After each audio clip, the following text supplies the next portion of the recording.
अस्सलाम वालेकुम प्यारे बच्चों।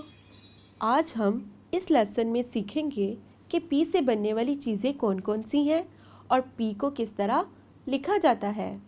तो चलें मेरे साथ पढ़ें कि पी से किन किन चीज़ों के नाम बनते हैं, जैसे कि P for pen, P for pot. चलें अब हम इसकी प्रैक्टिस करते हैं कि पी को किस तरह लिखते हैं।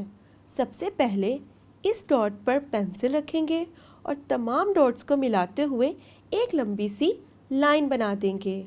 और अब इस डॉट पर पेंसिल रखते हुए तमाम डॉट्स को मिलाते हुए एक छोटा सा सर्कल बना देंगे और ये बन जाएगा पी।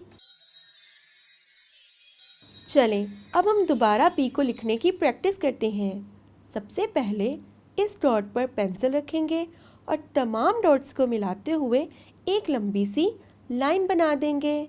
और अब इस डॉट पर पेंसिल रखेंगे और तमाम डॉट्स को मिलाते हुए इस तरह एक छोटा सा सर्कल बना देंगे और ये बन जाएगा पी।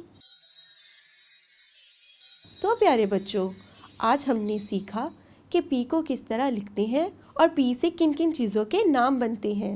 चलें अब अपनी किताबों पर इसकी प्रैक्टिस करें और फिर हम बहुत जल्द एक नए लेसन के साथ मिलेंगे।